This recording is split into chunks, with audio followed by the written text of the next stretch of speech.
Assalamualaikum warahmatullahi wabarakatuh. Perkenalkan, nama saya Ahmad Musadat. Saya dari Mabna Al-Ghazali, kamar 15, dan dari kelas Al-Ali Quran Al-Ali B. Pada kesempatan kali ini saya akan membahas sedikit tentang Gharaibul Quran, muskilat ayat, dan juga hamzah wasol, hamzah qata'.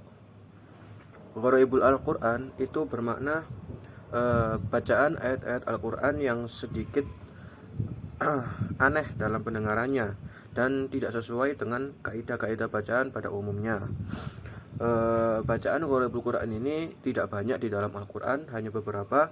Dan pada kali ini kita akan membahas 5 macam dari Gharaibul Al-Quran, yaitu yang pertama adalah imalah. Imalah itu asal katanya adalah dari kata mal, yang berarti condong atau miring. Kemiringannya sekitar 80% dari harokat fathah dan 20% dari harokat kasroh. Contohnya adalah di surat Hud ayat ke-41. A'udzubillahi minasyaitonirrajim. Bismillahirrahmanirrahim. Wa qala irkabu fiha bismillahi majriha wa mursaha inna rabbi laghafurur rahim. Pada kata majroha, karena di situ terdapat imalah, maka majroha roknya dibaca menjadi sedikit miring ke arah kasrah menjadi majreha. Kemudian yang kedua adalah bacaan ismam. Ismam artinya adalah meringankan penyebutan harokat atau baris antara huruf yang berharokat dan huruf yang sukun. Secara mudahnya adalah ismam sendiri itu bermakna memoncongkan bibir di saat nun tasdid atau gunnah. Contohnya itu pada surat Yusuf ayat 11. A'udzu billahi minasyaitonir rajim. Qalu ya abana ma laka la ta'manna ala Yusuf wa inna lahu lanasihun. Pada kata la ta'manna di situ terdapat gunnah dan juga bacaan ismam, sehingga la ta'manna dibaca mencucu pada tengah-tengah gunnah menjadi la ta'manna, seperti itu. Kemudian bacaan yang selanjutnya adalah bacaan tashil. Bacaan tashil itu maknanya adalah mempermudah dan memperlunak, karena sebab adanya dua hamzah yang sama-sama hidup dan berkumpul dalam satu kalimat. Contohnya adalah pada surat Fussilat ayat 44. Walau ja'alnahu Qur'anan a'jamiyyan laqalu laula fussilat ayatuh a'jamiyyun wa arabi.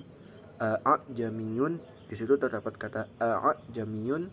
Untuk mempermudahnya, maka a'jamiyyun, hamzah kedua itu diringankan sehingga terkesan menjadi satu dalam pelafatannya, a'jamiyyun.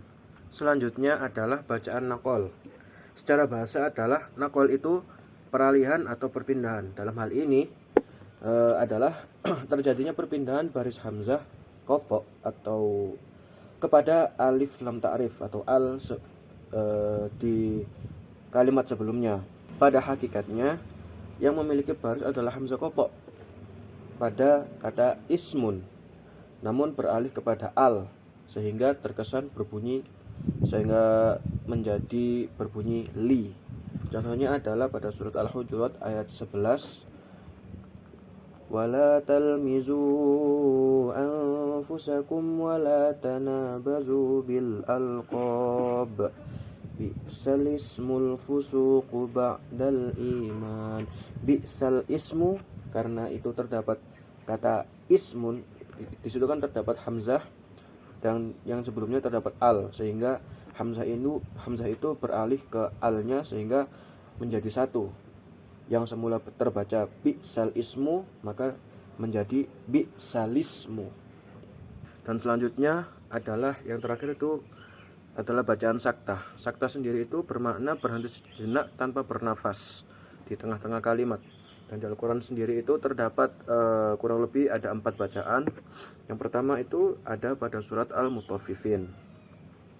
Kalla bal rana ala qulubihim ma kanu yaksibun. Selanjutnya adalah surat Al-Qiyamah. Wa qila man raq. Kemudian surat Al-Kahfi ayat 1 dan 2. Alhamdulillahilladzi anzala ala abdihil kitaba wa lam yaj'al lahu iwaja qayyima. Kemudian yang terakhir adalah surat Yasin ayat 52. Qalu ya wailana man ba'atsana min marqadina hadza ma wa'ada ar-rahman wa sadaqal mursalun. Sekian itu merupakan sekilas mengenai ayat-ayat Gharaibul Quran. Pembahasan selanjutnya adalah tentang muskilat ayat. Apa itu muskilat ayat? Muskilat ayat itu sendiri mirip dengan Gharaibul Al-Quran. Jadi merupakan sebuah bacaan ayat-ayat Al-Quran yang tidak sesuai dengan kaidah aslinya, tetapi selain dari 5 macam Gharaibul Quran yang sudah disebutkan di dalam bab Gharaibul Quran.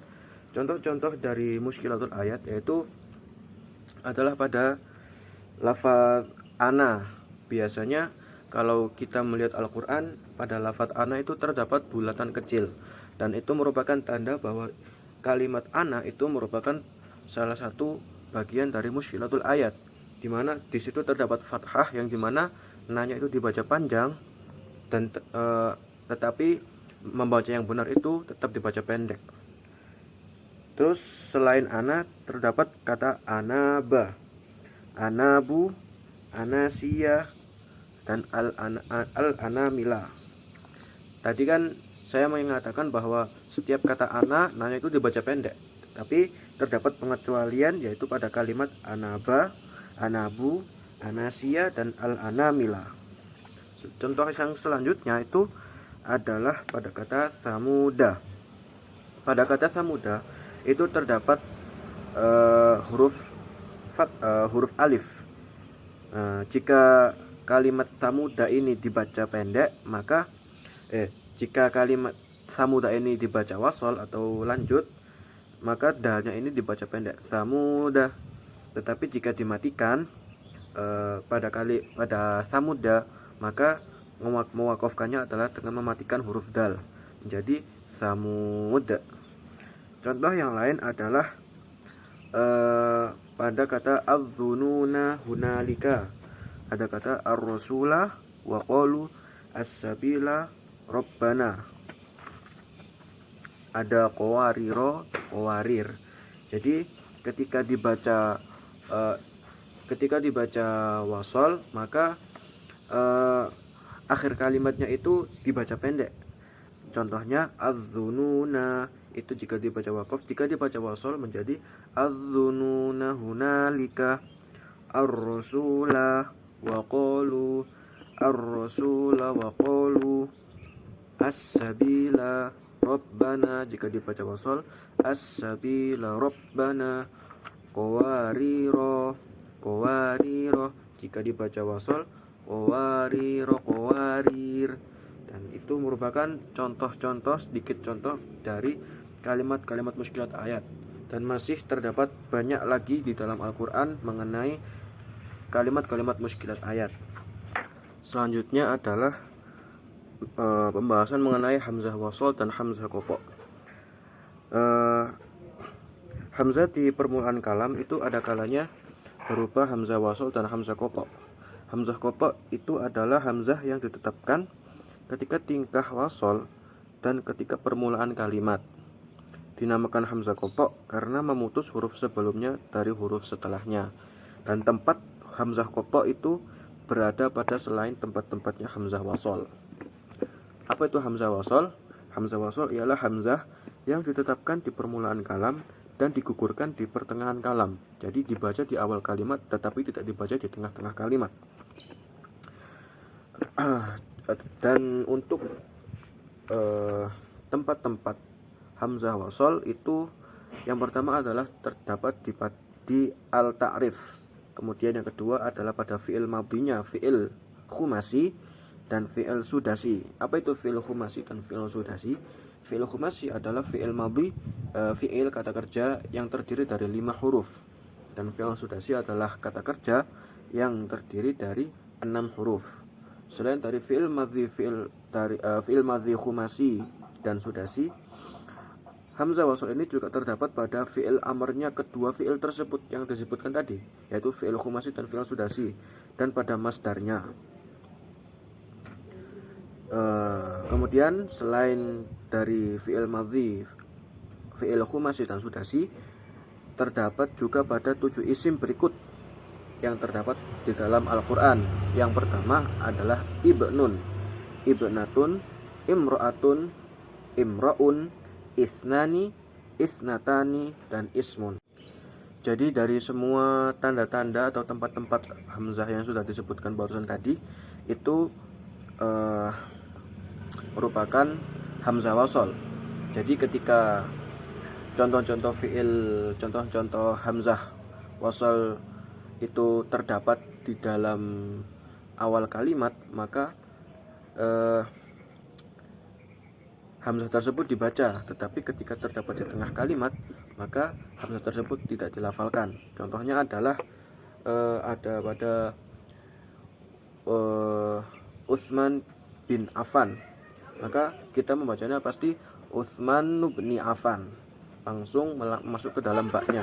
Tetapi kalau kita menghilangkan kata Utsmannya, maka tinggal kata ibnun dan Affan. Jadi kita membaca adalah ibnu Affan. Nah, terdapat perbedaan ketika kita menggunakan kata Utsman di awal, Utsman bin Affan. Kita tidak menemukan hamzah pada kata ibnun, tetapi pada saat Utsman itu dihilangkan sehingga ibnun ini terdapat di awal kalimat, maka hamzah tersebut dibaca menjadi ibnu Affan. Seperti itu adalah contoh dari hamzah wasal. Sekian pembahasan singkat dari pemahaman materi yang saya dapatkan dalam ta'lim Al-Quran mengenai gharaibul Al-Quran, muskilatul ayat, dan hamzah wasal dan qata'. Apabila ada banyak kurangnya, saya mohon maaf yang sebesar-besarnya. Saya akhiri. Wassalamualaikum warahmatullahi wabarakatuh.